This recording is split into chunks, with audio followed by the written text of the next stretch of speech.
Hello students, welcome back to your biology channel.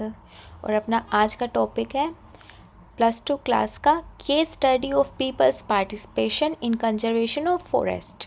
मतलब कि जो लोकल पीपल थे उनका क्या पार्टिसिपेशन रहा है फॉरेस्ट को कंजर्व करने में, उसकी हमें केस स्टडी पढ़नी है यहाँ पे।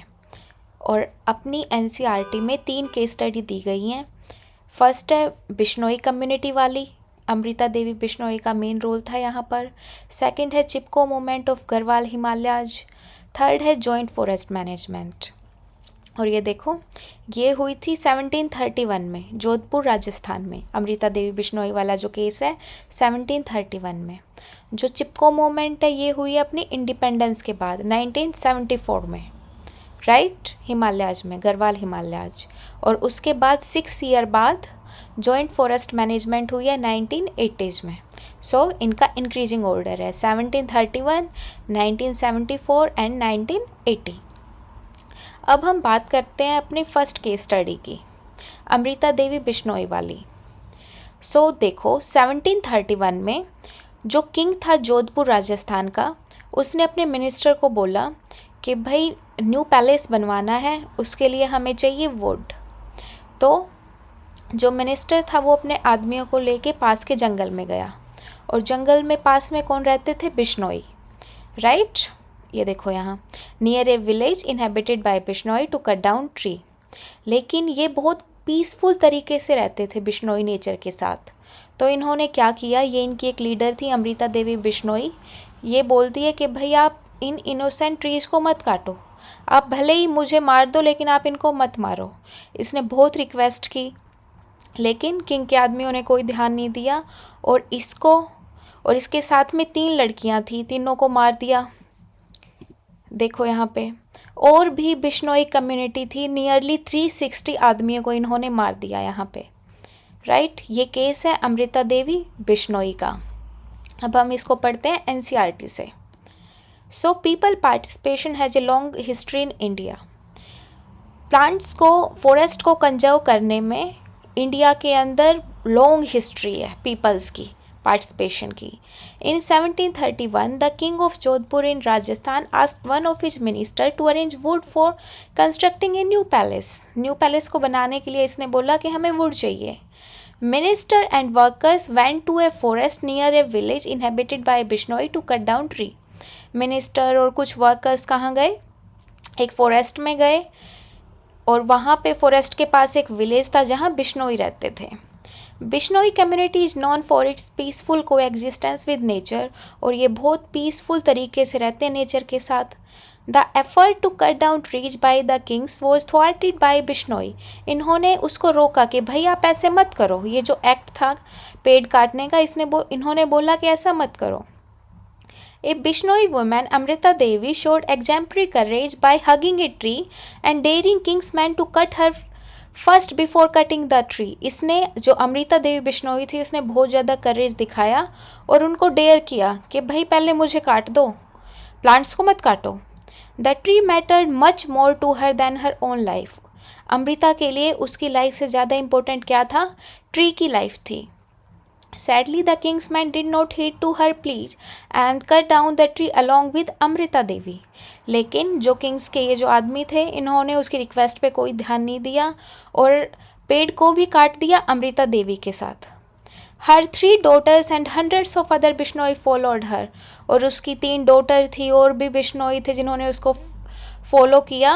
और प्लांट्स को सेव करने के लिए बहुत सारी लाइफ चली गई उस दिन, human life, and thus lost their life saving tree. Nowhere in history do we find a commitment of this magnitude when human beings sacrifice their lives for cause of environment. इससे पहले हमें इतने ज़्यादा magnitude में human life sacrifice की है nature के लिए, ऐसा कभी नहीं देखा गया था। The Government of India has recently instituted the Amrita Devi Bishnoi Wildlife Protection Award for individuals or communities from rural areas that have shown extraordinary courage and dedication in protecting wildlife. So, जो government है India की, उन्होंने क्या किया है, एक award देते हैं, ये Amrita Devi Bishnoi wildlife protection award. जो भी इंडिविजुअल या फिर कोई भी कम्युनिटी जो बहुत ज़्यादा करेज दिखाती है, एक्स्ट्राऑर्डिनरी करेज दिखाती है या डेडिकेशन दिखाती है वाइल्ड लाइफ को प्रोटेक्ट करने में, उसको ये अवार्ड दिया जाता है। और ये अवार्ड किसके नाम पे है? Amrita Devi Bishnoi, who sacrificed her life with her 3 daughter and hundreds of Bishnois. ये देखो, इस लेडी को यहाँ पे क्या दिया जा रहा है? अमृता देवी वाइल्ड लाइफ अवार्ड, क्योंकि इसने कुछ करेजियस काम किया है वाइल्ड लाइफ को कंजर्व करने में। अब हम बात करते हैं अपने सेकंड केस की, जो कि है चिपको मूवमेंट। ये कहाँ हुआ था? गढ़वाल हिमालयज में। ये अपने इंडिपेंडेंस के बाद हुआ है।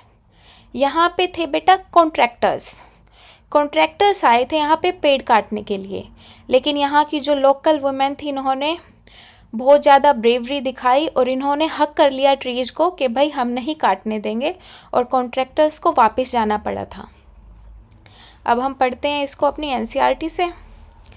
You may have heard of the Chipko movement of Garhwal Himalayas. आपने सुनी होगी चिपको मूवमेंट गढ़वाल हिमालयज की। In 1974 local women showed enormous bravery in protecting trees from the acts of contractor by hugging them. इन्होंने जो लोकल औरतें थी वहाँ की, कॉन्ट्रैक्टर्स की कुल्हाड़ी से पेड़ों को बचाया, उनको हक करके हक किया था, इसलिए इसका क्या नाम है? Chipko movement. People all over the world have acclaimed the Chipko movement. और सारे वर्ल्ड में ये जो चिपको मूवमेंट थी इसकी प्रेज की गई थी, राइट। अब हम आते हैं अपनी थर्ड केस स्टडी के ऊपर, जो कि है जॉइंट फॉरेस्ट मैनेजमेंट। बेटा देखो, पहली जो केस स्टडी थी और जो सेकंड केस स्टडी थी, दोनों में क्या किया है? जो लोकल आदमी थे वहाँ के, उन्होंने पार्टिसिपेशन दिया। तो अपनी जो गवर्नमेंट थी इंडिया की, इसने देखा कि बहुत ज़्यादा पार्टिसिपेशन दे रहे हैं लोकल लोग, तो इन्होंने 1980s में ये कॉन्सेप्ट दिया जॉइंट फॉरेस्ट मैनेजमेंट का। इसमें इन्होंने क्या बोला कि जो लोकल लोग हैं वो फॉरेस्ट के बहुत पास रहते हैं और उसमें अपनी सर्विस देते हैं, राइट, फॉरेस्ट को मैनेज करके रखते हैं, तो बदले में इनको भी कुछ मिलना चाहिए। तो इन्होंने इनको अलाउ किया कि भाई आप इसको कंजर्व करके रखो और हम आपको अलाउ कर रहे हैं कि आप फॉरेस्ट के प्रोडक्ट्स ले सको, like fruits, gum, rubber, medicine, आप यहाँ से ले सकते हो, राइट, ताकि जो अपना कंजर्वेशन है वो सस्टेनेबल मैनर में होता रहे। चलो अभी हम इसको एनसीईआरटी से पढ़ते हैं।